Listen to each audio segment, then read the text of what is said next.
ವೀಕ್ಷಕರೇ ನಮಸ್ಕಾರ. ಇದು ನಿಮ್ಮ star Kannada news YouTube channel. ಸಮಾಜ ಎಷ್ಟರ ಮಟ್ಟಿಗೆ ಕೆಟ್ಟಿದೆ, ಎಷ್ಟೊಂದು ಹದಗೆಟ್ಟಿದೆ. ದಿನದಿಂದ ದಿನಕ್ಕೆ ಕೊಲೆ, ಸುಲಿಗೆ, ದರೋಡೆ, ಅನ್ಯಾಯ, ಅತ್ಯಾಚಾರ ಹೆಚ್ಚಾಗ್ತಿದೆ ಹೊರತು ಕಡಿಮೆ ಅಂತೂ ಆಗ್ತಾನೇ ಇಲ್ಲ.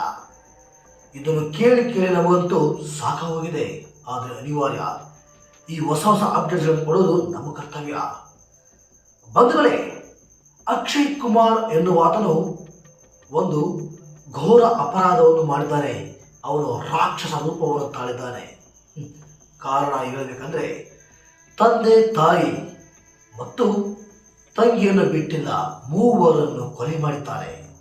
ತನ್ನ ಸ್ವಂತ ಮನೆಯಲ್ಲೇ ಟೈಲ್ಸ್ ಅನ್ನು ಕಿತ್ತಿ ಗುಂಡಿಯನ್ನು ತೋಡಿ ಹೂಟಾಕಿದ್ದಾನೆ. ಅಂಥದ್ದೊಂದು ಘಟನೆ ವಿಜಯನಗರ ಕೊಟ್ಟೂರಿನಲ್ಲಿ ನಡೆದಿದೆ. ನಿಮಗೆ ಶಾಕ್ ಆಗ್ಬೋದು, ಆದರೆ ಇದು ಸತ್ಯ.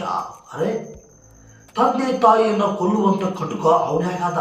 ವೀಕ್ಷಕರೇ, ಇವೆಲ್ಲ ಮೂಲಗಳಿಂದ ತಿಳಿದು ಬಂದ ಪ್ರಕಾರ ಅಕ್ಷಯ್ ಕುಮಾರ್ಗೆ ಸ್ವಲ್ಪ ಬೆಟ್ಟಿಂಗ್ನ ಹವ್ಯಾಸ ಇತ್ತಂತೆ.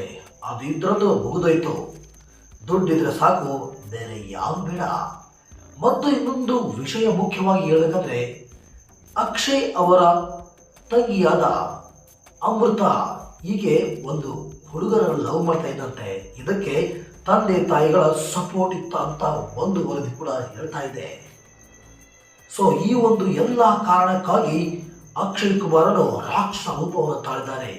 ಒಂದು ಕ್ಷಣದಲ್ಲಿ ಇಡೀ ಕಥೆಯನ್ನೇ ಮುಗಿಸಿದ್ದಾನೆ.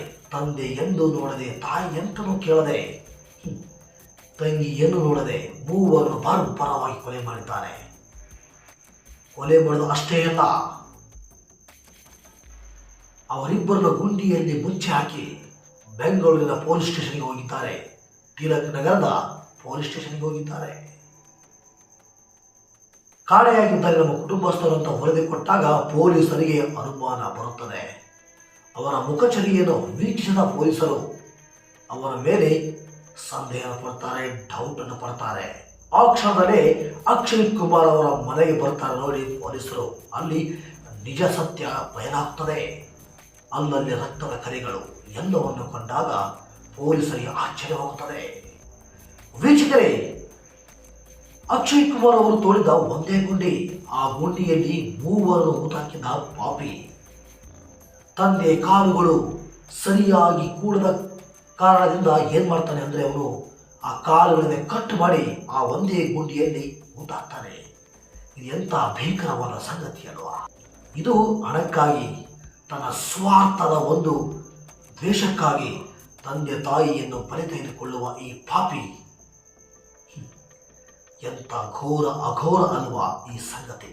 ಹೆತ್ತವರನ್ನು ಕೊಂದು ಸಂಭ್ರಮಿಸಿದ ಈ ಪಾಪಿ ನಿಜಕ್ಕೂ ಈ ಅಕ್ಷಯ್ ಕುಮಾರ್ ಮನುಷ್ಯ ಅಲ್ಲ, ಮನುಷ್ಯ ರೂಪವನ್ನು ಹೊಂದಿರೋ ನರಹಂತಕ ಅಂತ ಹೇಳ್ಬೋದು. ತಂದೆಯ ಹೆಸರು ಭೀಮರಾಜ್ ಅಂತ.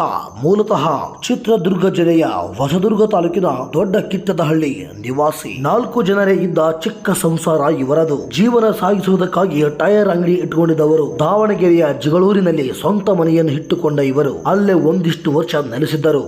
ಆ ನಂತರ ಇತ್ತೀಚೆಗೆ 2 ವರ್ಷದ ಹಿಂದೆ ವಿಜಯನಗರ ಜಿಲ್ಲೆಯ ಕೊಟ್ಟೂರಿಗೆ ಶಿಫ್ಟ್ ಆಗಿದ್ರು. ಹೀಗಾಗಿ ಹರಪನಹಳ್ಳಿಯ ರಸ್ತೆಯಲ್ಲಿಯೂ ಟೈರ್ ಅಂಗಡಿ ಇಟ್ಕೊಂಡಿದ್ದ ಇವರು ಬಾಡಿಗೆ ಮನೆಯಲ್ಲಿ ವಾಸವಾಗಿದ್ರು. ಮಗಳು ಫಸ್ಟ್ PUC ಓದ್ತಾ ಇದ್ಲು.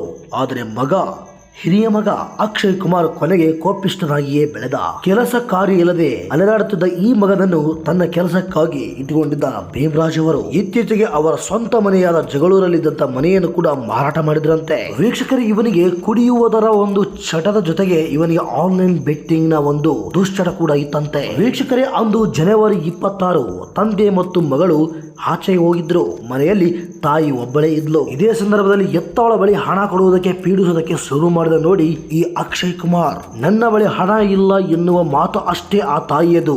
ಹಿಂದೆ ಮುಂದೆ ನೋಡದೆ ಕೋಪಿತರಾಗಿ ತಾಯಿಯ ಕತ್ತನ್ನೇ ಕತ್ತರಿಸಿ ಬಿಟ್ಟ.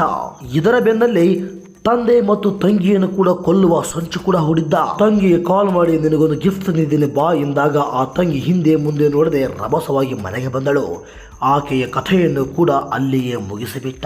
ಕೆಲಸವನ್ನು ಮುಗಿಸಿಕೊಂಡು ಸಂಜೆ ಮನೆಗೆ ಬಂದ ಭೀಮರಾಜ್ ಅತ್ತ ಇತ್ತ ನೋಡಿದರೆ ಹೆಂಡತಿ ಮತ್ತು ಮಗಳು ಅಲ್ಲಿ ಇರುವುದಿಲ್ಲ.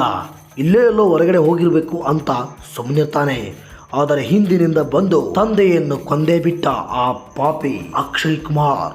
ಸರ್ ಅವ್ನು ನೋಡ್ರಿ ಸರ್ ಫೋಟೋದಲ್ಲಿ ಬಹಳ ಚೆನ್ನಾಗಿದೆ. ನನ್ನ ಮಗಳದಂತೂ ಸರ್ ಅದಲ್ಲಿ ಕೇಳ್ರಿ, ನಮ್ಮ ಮಗಳದಂತೂ ಬಹಳ ಅನ್ಯಾಯ ನನಗೆ. ಬೇಕಾದ್ರೆ ನಮ್ಮ ಅಣ್ಣ ಅದಕ್ಕೆ ಬೇಕಾದ್ರೆ ಲೈಫ್ ಅನುಭವಿಸಿದ್ರು ಹೋಗ್ಬಿಡ್ಲಿ, ನನ್ನ ಮಗಳು ಇದೆಯಲ್ಲ ನನಗೆ ತಡ್ಕೊಳ್ಳೋದಷ್ಟು ನೋವಿದೆ. ನಾನು ಬೆಳಗ್ಗೆಯಿಂದ ಯಾವ್ದ್ರ ಬಗ್ಗೆ ಯೋಚನೆ ಮಾಡಿಲ್ಲ. ಒಂದು ಅಟ್ಲೀಸ್ಟ್ ಒಂದು 45 ವರ್ಷ ಬದುಕಿದ್ರು, ಈ ಕಾಲದಲ್ಲಿ ಅಷ್ಟೇ ಬದುಕಿದ್ರು ಹೋಗ್ಬಿಡ್ಲಿ ಅಂತ ನಿರ್ಧಾರ ಮಾಡ್ತಿದ್ದೆ. ಅದು ಇನ್ನೂ ಮಗು ಅದು ನನಗೆ. ಇದು ವೆಪನ್ ಆಗ್ಲಿ ಮತ್ತೆ ಮೋಟಿವ್ ಆಗ್ಲಿ ಇನ್ನೂ ತನಿಖೆ ಕೈಗೊಳ್ತಾ ಇದ್ದಾರೆ. ಆ ನಂತರದಲ್ಲಿ ಪೋಸ್ಟ್ ಮಾರ್ಟಮ್ ಫೈಂಡಿಂಗ್ಸ್ ಮೇಲೆ ಅದೆಲ್ಲ ಬೆಳಕಿಗೆ ಬರುತ್ತೆ. ಒಂದೇ ಕಡೆಯಿಂದ ಅವರು ಎಕ್ಸುಮೇಷನ್ ಪ್ರೋಸೆಸ್ ಮಾಡಿ ಅದನ್ನ ಪ್ರೊಸೀಜರ್ ಪ್ರಕಾರ ಅದನ್ನ. ಈ ವಿಡಿಯೋ ಕುರಿತು ನಿಮ್ಮದೇನೇ ಕಾಮೆಂಟ್ ಇದ್ರೂ ತಪ್ಪದೆ ಕಾಮೆಂಟ್ ಬಾಕ್ಸ್ನಲ್ಲಿ ಕಾಮೆಂಟ್ ಮಾಡಿ. ಇಂತಹ ಹೊಸ ಅಪ್ಡೇಟ್ಗಳಿಗಾಗಿ ನಮ್ಮ ಚಾನಲ್ ಅನ್ನು ತಪ್ಪದೆ ಸಬ್ಸ್ಕ್ರೈಬ್ ಮಾಡ್ಕೊಳ್ಳಿ. ಸಿಗೋಣ ಮತ್ತೊಂದು ವಿಶೇಷವಾದಂತಹ ವಿಡಿಯೋದಲ್ಲಿ. ಅಲ್ಲಿವರೆಗೂ ನೋಡ್ತಾ ಇರಿ star Kannada news YouTube channel. ಧನ್ಯವಾದಗಳು.